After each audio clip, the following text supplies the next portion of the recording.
Welcome to episode 8 of the ISO podcast. I'm your host Chuck Duru, and on today's episode I was joined by Leicester Riders forward Josh Ward-Hibbert as we discussed his career to date.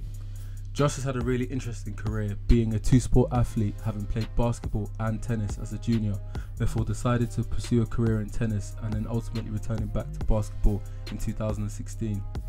In today's episode we spoke about his junior basketball career as one of the most promising junior talents in the country, having represented England at youth level, making the switch to tennis and winning the Australian Open junior doubles title in 2012, why he ends up returning to basketball and signing with his childhood club Derby Trailblazers in NBL Division 1, his time at Leicester Riders and Loughborough University, and much more. Josh is a really talented player, I've known him for years, and it was really interesting to hear that he came back from playing tennis at quite a high level as a junior to end up playing for the Leicester Riders and making the return to basketball full time.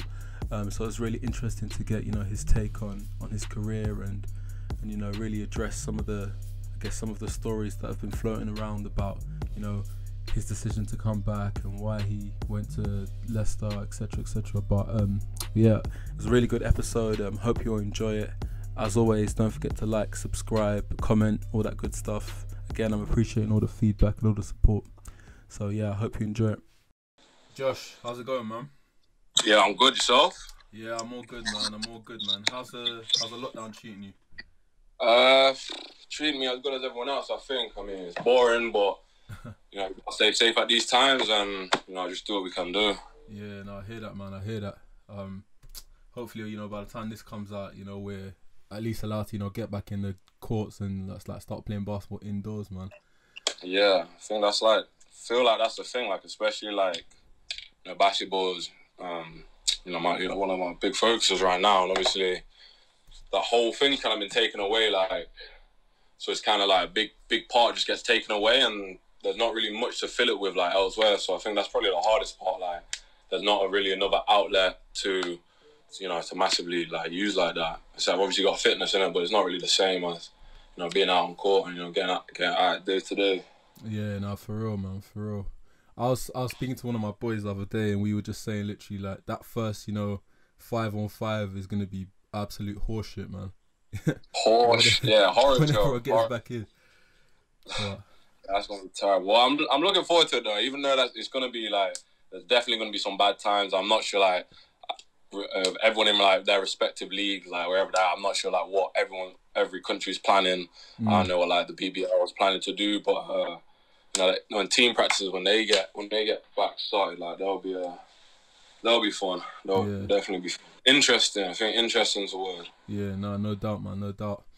But yeah, thanks for coming on today. Let's start with this season. For anyone that doesn't know, Josh plays at the Leicester Riders. I think it's your 4th season this year. Yes. Right? Yeah. So yeah, let's talk about this season. How do you feel your season went for you individually and then for your team? Tough one. I think it's definitely just to recap the season. I think it's hard to recap the season as a whole. Everyone's, especially with how our season was kind of set up. With the cup and trophy early on, and the regular season not till after. I think we played one game before New Year's. So to be honest, I think as a club, I think we were maybe just over half games played in the season. So we kind of still had quite a few games to play. So as a team, it's kind of hard to fully put into words exactly how it is, especially when there's no finish line put on it. We don't know how it would have happened if the whole season would have finished and then went into playoffs and all that. But just as a feeling wise, I felt good with the team.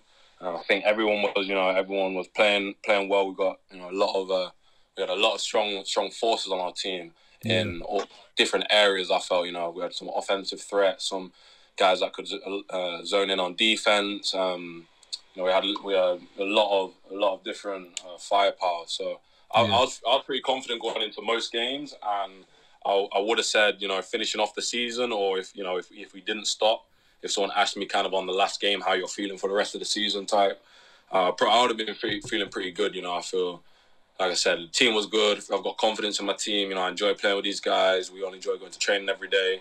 So I would think it would have been a good journey, and I would have liked to think that we would have took out a couple victories as well with that. So unfortunately, we didn't get to finish it. I mean, like I said, I don't really know what's going to happen in the future, like whether, you know, what happens. So unfortunately, we couldn't carry that on as normal. But whatever happens, I think I just got to be ready for, I guess, the next stage, like whether that be, you know, finishing the season or just moving on to next season, whatever it may be. On a personal standpoint, you know, I'm relatively, you know, happy. I think everybody always wants more. So I wouldn't say, you know, like, you know, I was happy with my performances. I think everybody, there's always things you could have done better at given times, where it be games or something. But I had a better season probably on paper than maybe some of my seasons before. But I think the bigger thing for me is probably just you know, making sure I'm doing the right things. You know, just working hard and putting the right things into my game that I need to, and make sure on the court I'm doing the right things. Yeah, no, I feel that, man. I feel that. Obviously, with the BBL coming to an abrupt end, you know, like every league, it's interesting because, you know, you're looking at the table. You know, Leicester, you guys, I think you had 4 losses. You had 8 wins. You know, the top team at the top in terms of points was Glasgow with 3 losses.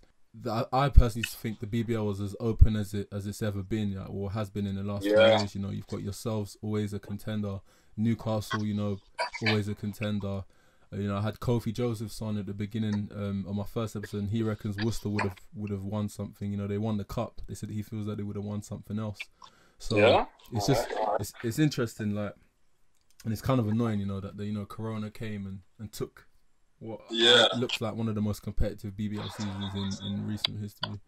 So let's start at the beginning then.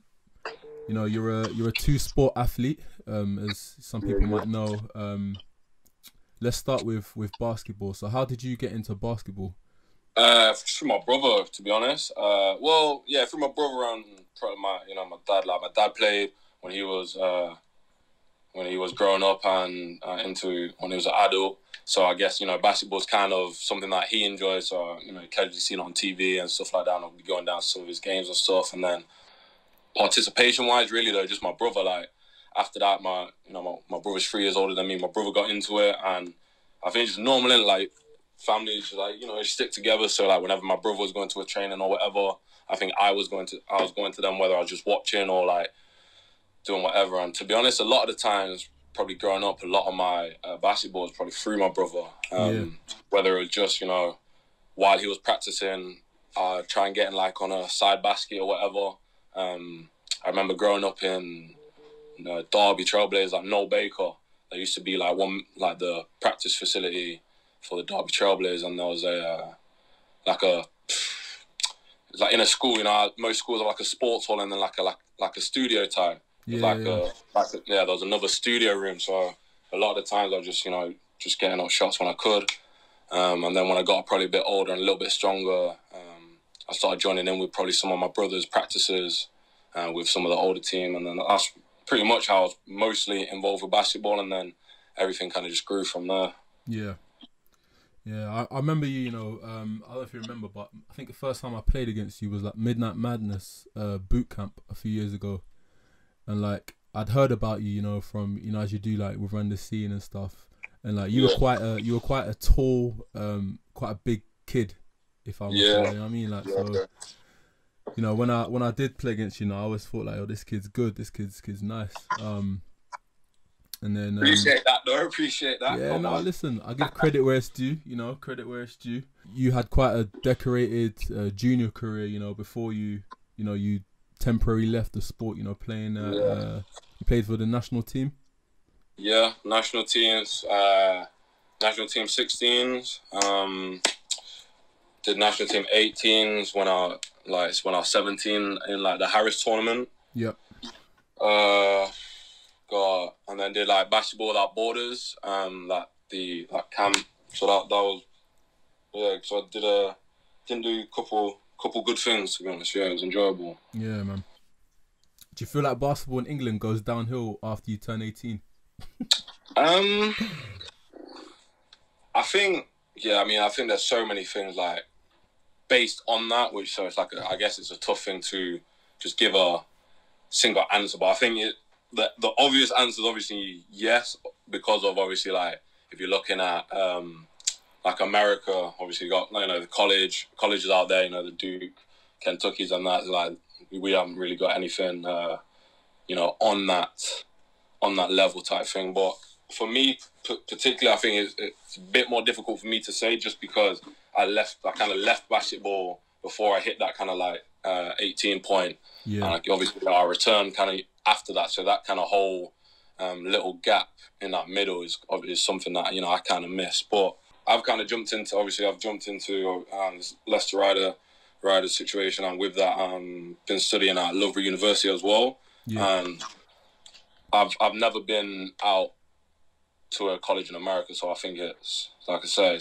this is just speaking from my opinion, but Loughborough's got one of the best situations for basketball probably in the country. I mean, probably one of the top five for sure. Yeah. I'm sure people are always going to argue maybe their place is better, but I think everyone can agree it's definitely top five. It's got the facilities. It's got good. It's got progression to like different places, as in like there's a place where you can start younger with like Leicester Riders camps. They've got the Charnwood set up as that, the academy. They've got the university, and obviously got the Leicester Riders all kind of interlinked. So I think it's one for me just from the out, obviously inside Leicester, but then looking at the outside, it's definitely it's got to be one of the top five organisations or whatever in the country. But like I say, I've never been to, haven't been to any other, so. Yeah. I'm not trying to knock anything out. Just the situation I'm currently in. I think they're definitely doing something right.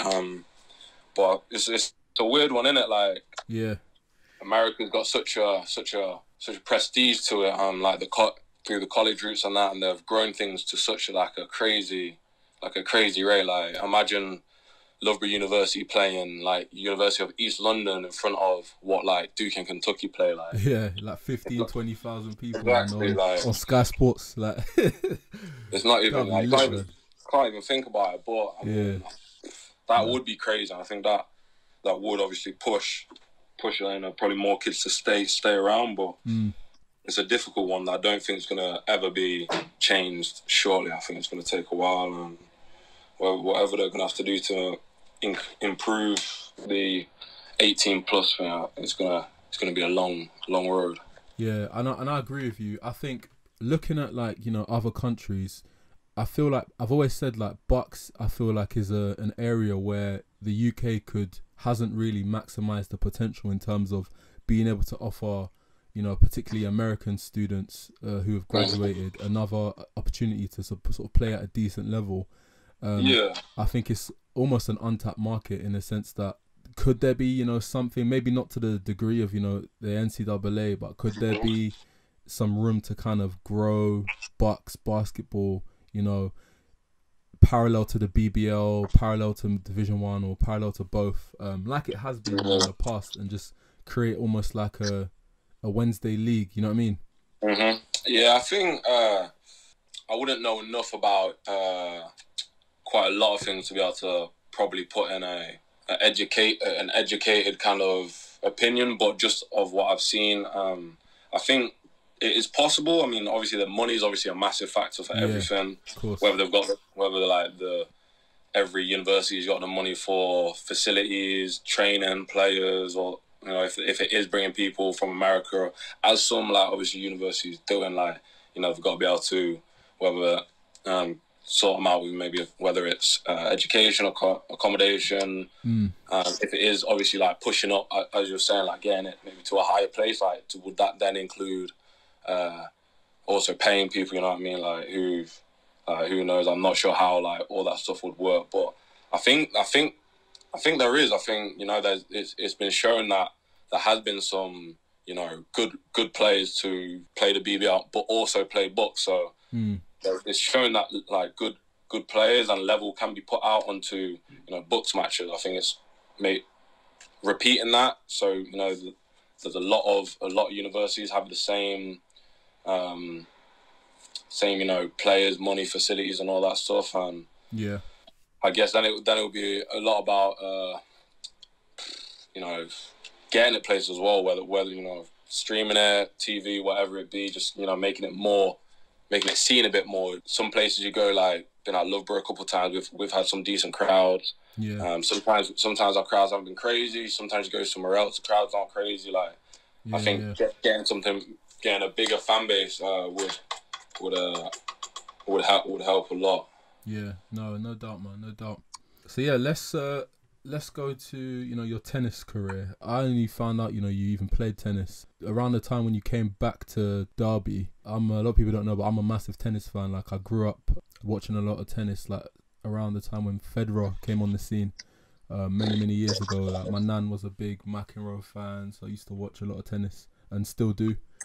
So yeah, I'm like particularly interested in like experiences playing tennis and how you got into tennis. Same thing, really. Like just with like my brother, my brother never really played like crazy amounts, but I think my brother just went down to the park a bit, and we played a little bit, and it was one of them things that we just kind of enjoyed a little bit, and then just kept doing it. And then I think from a quite early age, I was picked up by coaches and like spotted by coaches from like the national team coaches, I guess. So I think it was kind of like in the system from quite a young age. And once you're in the system and that is you're in it, so you just kind of just go goal by goal, firstly like you're under 10s or whatever, you're trying to finish this high under 10s, next thing same thing under 11, 12s, and you just kind of just keep going, keep building, keep pushing until like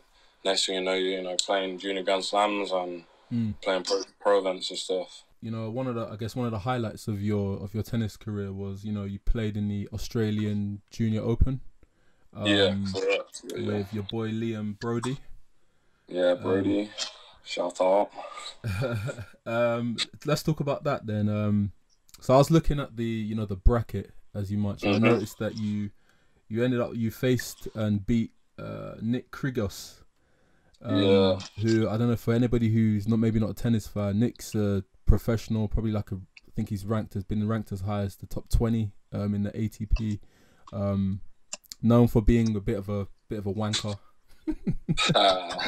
I gotta say, what? Kyrgios, he's cool. I think he gets a bad stick, but yeah, I got respect for him. I got respect for him. I mean, he is who he is. He ain't trying to be like anybody else or nobody else. So I can respect that. Yeah, I like him, man. I think he's animated. I say wanker, but it's I think just because some of this, he's been disciplined a fair bit over the last few years for this and that. Yeah. But he's entertaining, man. He's a hilarious guy to watch, and he's pretty good. He's really good. He alright. He definitely can play. Yeah. So what was the Australian Open like then?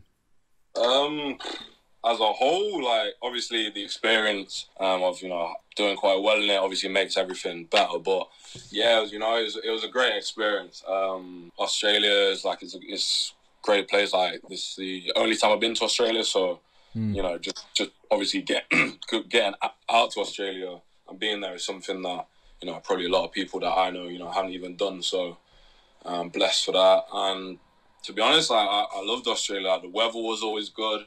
Like, it's always sunny. I mean, we're in for obviously Melbourne for us, so that was a massive city. So there's everything to do and anything to do. You can obviously do it as you please, and especially around the the Open kind of time. There's massive clout behind the tennis and the Open. So there's definitely a little bit of buzz being a tennis player in Australia. Kind of around that time, and being able to play in the tournament as well. To say you're actually playing in it.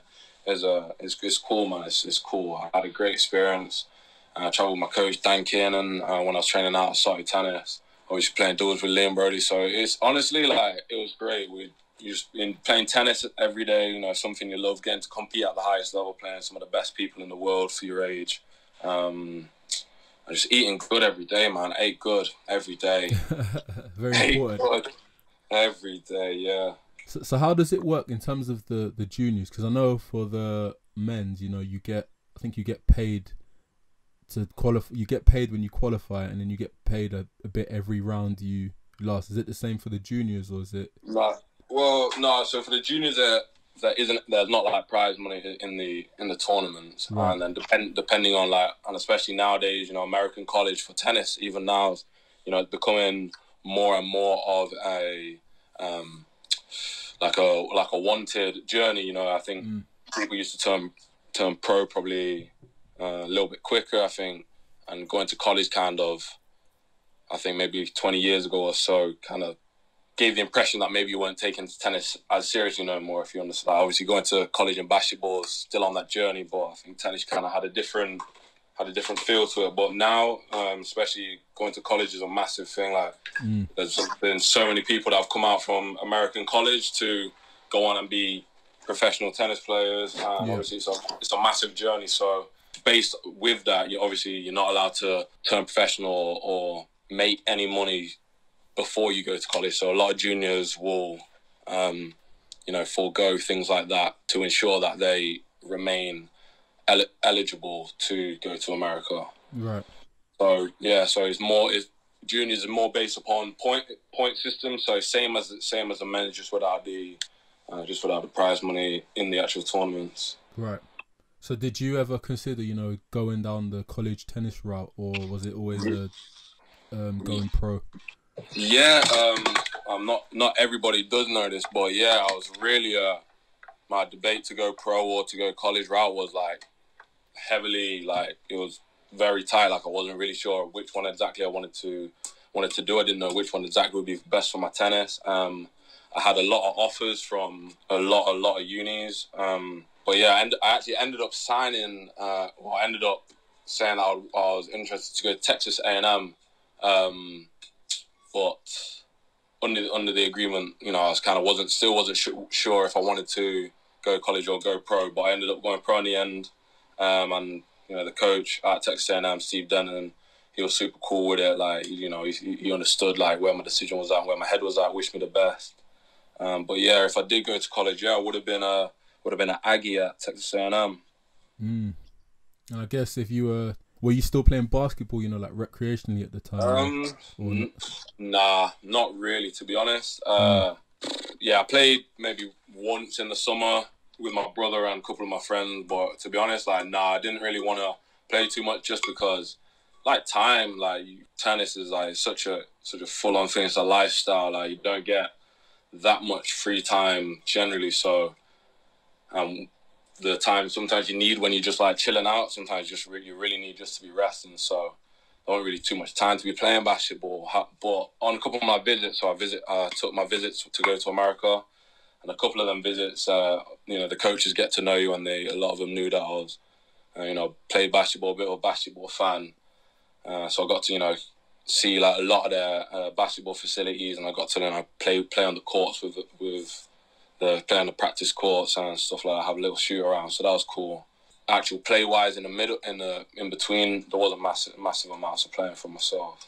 So what made you essentially take the go down the route of being primarily a doubles player, and why didn't you want to do the singles, I guess?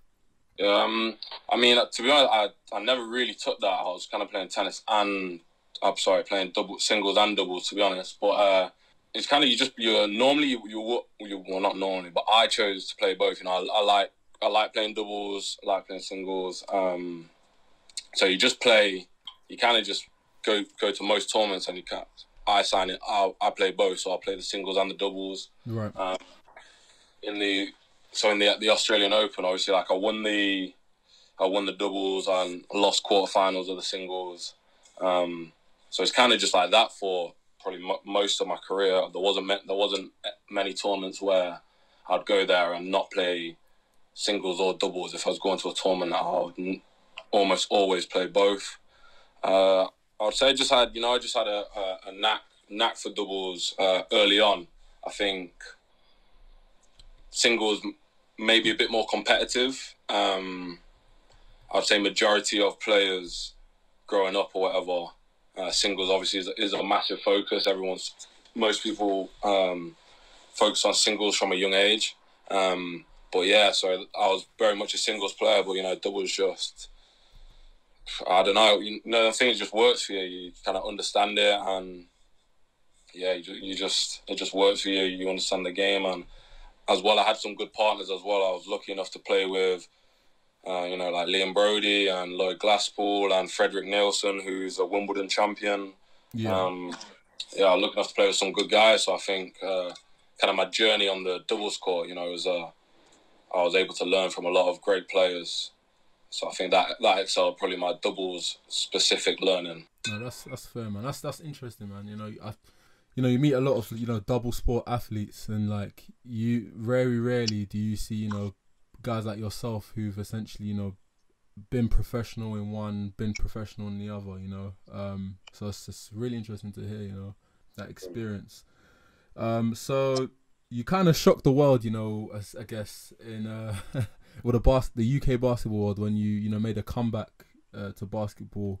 And you signed with Derby Trailblazers, your childhood team in was it 2016? 2016? I want to say. Yeah. So yeah, what made you come back to basketball? Rima, one of my close friends, Rima Lascelles. Shout out Rima. I've known him. Yeah, shout out the guy. I've known him since probably like 9, 10 or something, and he was out in America, so he did the college route, basketball in America type thing. And the same time when I was in this kind of limbo, I wasn't exactly sure exactly what my next steps were. He was coming back from studying in America and playing basketball out there. Yeah, I think he had just finished, and obviously summertime especially, I was with him quite a bit, and don't know, it's kind of like, it was like, if you're around, because I hadn't really been around like that, he told me, he was kind of thinking of possibly playing at Derby, and probably since a young age with tennis, I'd never been in, my home's Nottingham. I've never been in Nottingham for, a long period of time, enough to really, play with a team. So, with that, I kind of took an opportunity there and just thought, I love playing basketball. Like, even from a young age, like I could never truly split basketball from tennis. I loved them both, and I wanted to be on a tennis court or basketball court. Like, that was it for me. I just wanted to be on one of them two courts. So an opportunity just to play basketball, and especially play basketball with one of my best mates, like, it kind of was like a no-brainer for me. Like, it's fun. I've got history at Derby. Like, I was at Derby since maybe 13 times. My brother's been there. My brother's won titles with them. So everything was just right. The team was right. Players on the team was right. So timing was good. And so I made the decision to go down there and play. And to be honest, like, after that, like, it was a bit of a crazy progress. Like, obviously, like, now being at Leicester, I didn't really expect, to be here. I never really had a exact plan when it was, when I decided, I'm coming back to basketball. But yeah, I think it's sometimes you just some things happen and you get, good balls and you just have to pick them up and run. So. Yeah, no, I feel you, man. So did you feel, I guess, any pressure, coming back to basketball, making the jump straight back into playing, D1, which albeit isn't, the best league in the world, but it's a fairly decent standard as far as England goes. Did you feel any pressure? You know what? No, I didn't. Especially, at the start, it was, I guess, if we go back to like the pre-season of Derby, it was straight. I'm a competitive guy at nature, so regardless, I'm gonna be competitive in the game situation. But except from that, it was kind of, I was just happy to be playing, and I was enjoying it, and I just kind of obviously wanted to play like the best I could play. But at the end of the day, I just kind of wanted to play. I'd think, to be honest, the most kind of pressure times came in, or well, maybe where I felt most nervous was kind of when we started to do well in the pre-season and the early games of the season. We won a lot of them, and I guess then it was kind of like, oh, you know what, like, as a team, like we really might be able to do something. Like we good. Yeah. So that was maybe like the only time, but like even like saying that, like the club and the players, like we had a pretty good team, as in like guys wise, everyone got along with each other, everyone was cool. So like it wasn't even like saying that, it wasn't like, for me anyway, it wasn't like nervous times. It was just being able to play basketball with a good group of guys, play good group of competition, and a lot of the times we actually ended up winning. So yeah, no, I remember that year, man. You lot were good. I think it was you guys in Derby and Northumbria at the the first half of the season. Some people say, these aren't my words, but some people say, you and Rima leaving handed the title to Northumbria, but we won't talk about what ifs. Yeah, like I said, like it's not like the way exactly I would want to, but sometimes things like come up and the situation's kind of a bit too good, and you just got take the situation and just run with it. So unfortunately, we weren't able to finish out the season, but like I had confidence in that Derby team, like we had a lot of good players, and a lot of hungry players, and I feel like if the season finished out, I would have liked to think we would have been able to hopefully like get a couple more wins, and who knows. But did Northumbria, they won it that year, didn't they? Northumbria. Yeah, they won it that year. I think they ended up winning the double. They won the league and the cup. But I remember talking to my friend who played at Northumbria after they played you lot. I think you lot, actually, I watched the game back at work. I think on the day after the game, and he was saying like, "Yo, like this Josh kid, man, didn't he play tennis? How's he this good?" And like, I think you lot beaten him by like 20 odd points or something like that. Yeah, that was a good. It was actually a good game. Like one of them games, like it was weird. I think that was probably the game where when I thought like as a team like Derby, like we could do this, because we played a few teams like pre-season, and but I think that might have only been maybe our fourth game or so. So they obviously Northumbria like a good setup, great setup they had, and they had a lot of like real good players on there, so I think they were probably at that point, realistically probably favourites for the year, So going up against them, it was like, all right, well, let's really find out how we're faring against some of these teams. And one of them, we just went out there and we kind of played our game, and I think things just clicked for us. We hit some of the right shots at the right time, and we won the game. I had a decent game. I think after that point, it was like, oh, you know what, maybe we might be able to do all right this year. So you say you felt like you was back? Nah, definitely didn't feel like I was back. But I felt like I was, getting at a reasonable place. Like I can't say I'm back. There's so many guys in so many teams that have worked hard and learned their craft. So there's a way to go at that point, even there's a way to go at this point. But definitely at that point, I felt comfortable being on the court with some of the better guys in the country. Yeah. So we've touched on your move to Loughborough mid-season. So at that point, were you studying at Loughborough and playing at Derby, and then ended up playing at Loughborough, or did the move come around kind of centered around your enrolling at Loughborough University? Yeah. Yeah, I mean, I was already... So when I was playing at Derby, so the start of that season, that's when I enrolled at Loughborough University. Right. So I was at Loughborough University studying, playing at Derby, basketball. I was also on the books on the tennis team. Right. So that's kind of how that, and then I seen Mark Jarham, head coach of the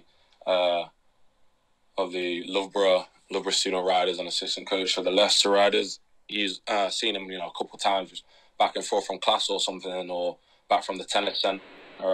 I've seen Mark, and I think he started after a couple of times he's seen me, and I guess as it got on that relative to D1 coaches kind of maybe flew about. I think he started to recognise me. So, you know, we got to chatting a couple of times, and he didn't even know I was studying at Loughborough. Like he wasn't even aware of that. So yeah, that's how that all came about. All right, so hold on. You were playing tennis for Loughborough and playing basketball at Derby. Yes. Originally. Okay. Wow. Yeah. That's crazy. So I'm guessing. So when you signed for Loughborough, when you made the move to Loughborough, did that essentially put an end to your tennis? Yeah, I mean the tennis was in a tough place already. As in, like, you know, I was going to uni wasn't the initial plan, but you know, like, you know how life works and injuries work. Like not everything, the plan's not always laid out how you want it, and it doesn't always go according to plan. So it was difficult. So you know tennis, and during some of these Bucks matches, you know, when we were playing, like sometimes I had to serve underarm in some of these matches. Shit. So you know, my tennis was in an interesting point, and like I said, it's one of them. You know, something happens and you just pick up the ball and you just kind of run with it, and I think that's kind of just what I did. Yeah. Just what I did there. But yeah, going to Loughborough on the basketball side.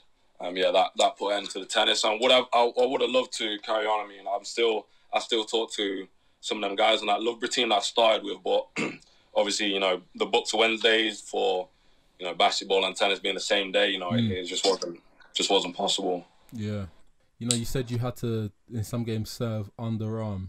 Was that like a rule for Bucks tennis? Because I've never seen a Bucks tennis game. Not at all. Like Bucks tennis is like exactly the same as normal, it's the same rules, but I had a couple issues with my shoulder while I was playing pro, and you know, it wasn't perfect when I was playing some of these matches at university. So some of them I did have to serve underarm just to preserve the pain, really. Oh, right. I thought you meant like you were serving on the arm because the competition was so shit. Oh, no. Yeah, no. Okay, cool. What was the competition like, you know, in comparison to, you know, the pro circuit?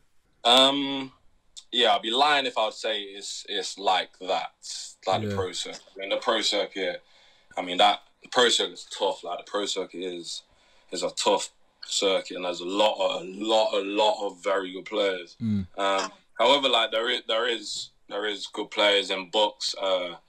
Sterling, Durham, all tend to normally have, you know, good number one. So it works as in there's 4 in a team. So like if Loughborough go to play Durham, for example, it will be 4 in a team. So the number 1 will play number 1. Number 2 plays 2, right? 3, 4, 4, and so you get 1 point for that. And then after that, you play 2 doubles. So the number 1 can play with number 4, or number 1 can play with number 2, and you'll play doubles match. So if number 1 plays with number 2, then number 3 will play with number 4 against whoever they choose. But yeah, like Durham, Sterling, they tend to always have pretty good number 1s. A lot of these guys are normally like either professionals or ex-professionals, you know, looking to them further education. Yeah. So like some of these guys are like were similar to me, you know what I mean, like off the tour, whether even some of them choose to still be touring, they just like to get the education on the side. Right.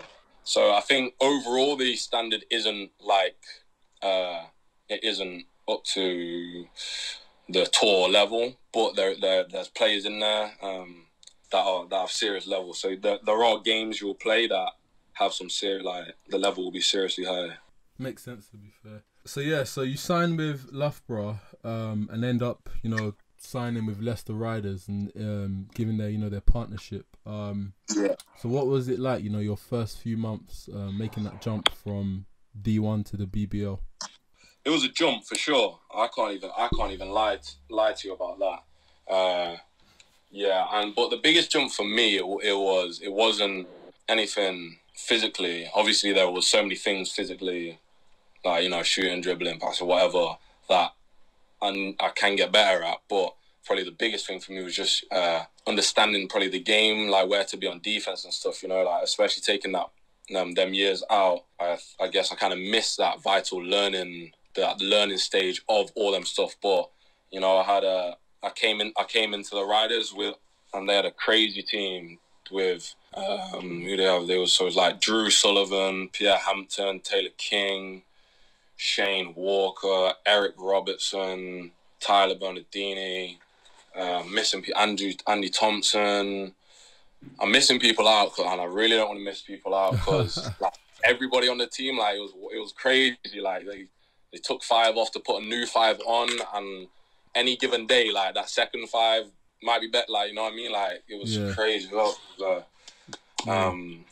think that's about it. But yeah, so like I had so many people on that team from like various different backgrounds, as in the Brandon Clark point guard coming from Santa Clara. You know, he was very much a point guard, read the game from someone like Drew Sullivan, who's like what can I really say? You know what I mean? Drew Sullivan, like experience. You know what I mean? You can't really exactly. You know, so there was people on that court that like knew the game like unbelievably well, and just to be literally in that environment. Like I didn't really play that year, but just to be in that environment, being able to like just turn up to training, and every day like just get shouted at by people for doing things wrong. Like you just I just learned so much that year. It was actually a blessing being able to, you know, kind of do that for the Riders, because the amount I learned that year definitely put me in good stead. Moving on in my basketball. Was there any I guess, you know, frustration in terms of, you know, going from being, you know, the franchise player at Derby to, you know, not really playing any minutes in your first season? Yeah and no. It wasn't anything like, you know, coming from Derby, you know, to here kind of thing. It wasn't anything like that got me a little bit twisted. I think just playing sports and being you know, a sportsman or whatever, I think you always go from somewhere to somewhere, you know, like whether it's basketball, you go from, you know, being the best in the club to now National League, to now being best in National League, I'll be best in the country, best, you know what I mean? I think there's always someone or something, you know, to attain. So, you know, even coming out of Derby or leaving Derby or being at Derby, you know, I always knew like there's so much more, there's so much more ahead. So it was never about that. But yeah, there's always frustration when you don't play. I don't want to say my frustration wasn't at anybody in particular. Like it wasn't. My frustration wasn't, you know, at anybody. You know, like I said, like I knew the level of team we had. Like that team was crazy. However, did I personally believe that I think that I could fit in the team and, you know, do a job? And yeah, I did, but at the same time, like you can never,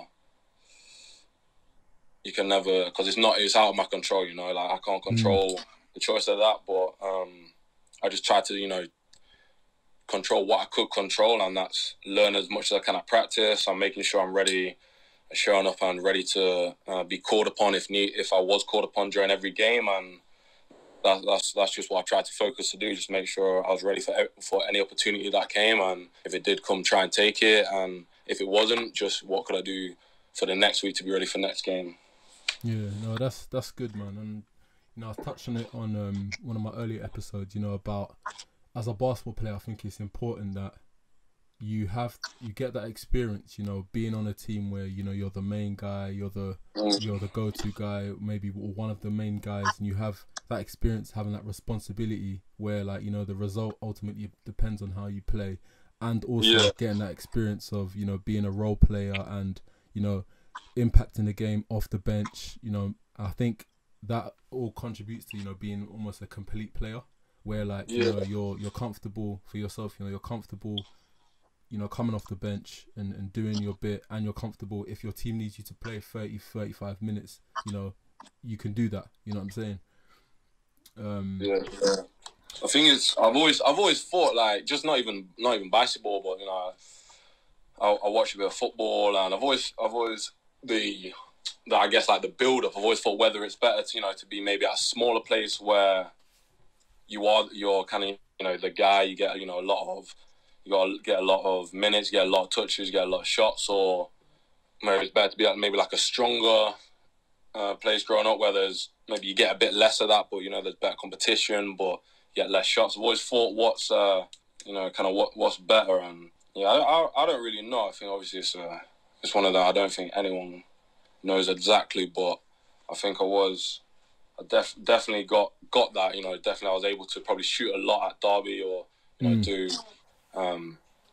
had a bit more of a longer leash at Derby, but that's normal. Obviously, coming to a new team, which is not only in a higher league, but they were obviously don't know for sure, but they were either top 3 at the time. Obviously, went on a great run since then. So it wasn't like I was coming into a team either that maybe weren't succeeding. I was coming into a team that was succeeding well, and they were playing good ball and winning games. So. No, you touched on a good point, with regards to, which one's better. Is it good to be, the big fish in the small pond, or the small fish in the big pond in terms of like development? Yeah. That's actually an interesting point. I feel like it might be a bit on personality as well. Like, different personality types might suit better in different places, and that might breed their success a bit better than maybe another place. But I've thought that for a bit, just generally, like just as in team sports, or what's better for actual development. Yeah, and I can see sides to both arguments. No, me too, man. Me too. Particularly for other sports, I think like especially like football, like. But I think the main thing I think again is getting that experience of doing both, because unless you're all worldly talented, where whatever team you go to, you're going to be the guy. Chances are you're going to end up in a position, especially when you're young, where you're not the guy and you have to adapt to being a role player. And it's crazy because a lot of players a lot of really, really good players can't do the role player thing. They can't come off the bench, and mentally they can't accept being like a role player. You know what I mean? You see it all the time. You see guys quit playing basketball because of it, which is a shame. And I think again, like you said, man, like you can make a case for either or, man. But so let's talk about Leicester. You were part of the the Riders team that went to play in Europe. Let's talk about that. How do you feel you guys fared playing, or I think it was a FIBA Europe Cup you guys played in? How do you feel you performed, and in terms of the standards, how would you compare the teams you played against to the teams you play against in the BBL? They're good teams. We played like Cesare, and in Italy, they ended up winning the whole thing. Played some Hungarian teams, and they were good. It was unfortunate that as a team we didn't come away with a victory. But there was some games where we were there. It's difficult to go into like a tournament like that and do something straight away.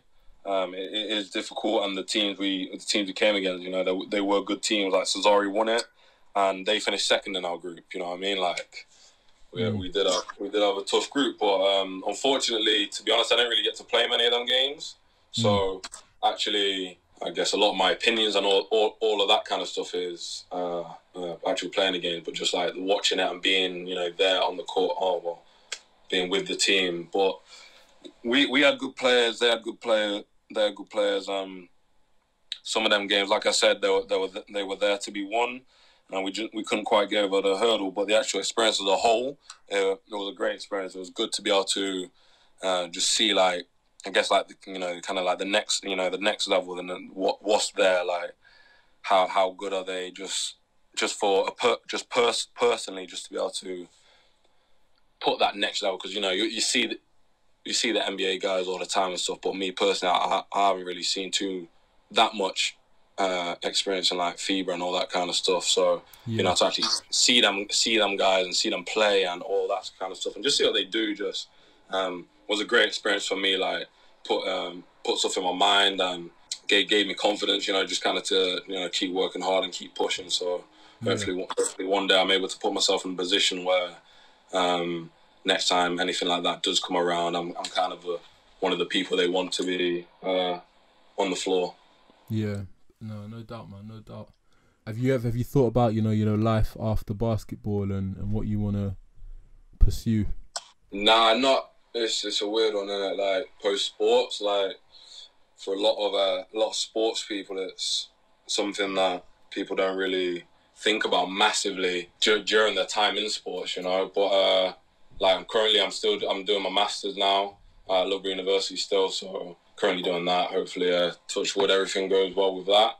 And hopefully that'll put me in a good situation to move on into the working life, that 9 to 5 life. But as into exactly like what kind of like place I'd like to be at, I'm not really sure. Like I think I'd like to stay in a sports, say in sports, whether it be sports managing or you know what I mean, like maybe not hand-on sports, but maybe backroom sports kind of stuff. Yeah. So, I mean, hopefully this master's and, the degree I've got from the university will put me in like a place where opens a couple of doors for me. And then, after that, obviously it's, down to myself. So, yeah. I mean, I'm looking forward to that stage. I mean, it's like a new hurdle, new obstacle, like full of like completely different challenges. So yeah, I'll be ready for it for when it comes, but touch wood, hopefully that ain't going to come for a little while. Yeah, I'll have a couple, hopefully I'm going to have a few more years left in me. Yeah, no doubt, man, no doubt. But yeah, man, thanks for coming on and doing the interview. Pleasure, man, pleasure. Yeah, man. I'll put your social medias, in the description and stuff, so people can follow you if they want to follow you and whatnot. Yes. And yeah, man, stay safe. Appreciate it. Look forward to seeing you, back on the court. You decided if you're re-signing with Leicester, or is that still? Yeah. Who knows what's happening next year? Just with like everything which is going on in just the league itself. You know what I mean? Like who knows? So it's hard to say yet. But yeah. Alright, man. Appreciate it, man. Take care. Stay safe. I will do. You too, man. Alright, my guy. Alright, see you later.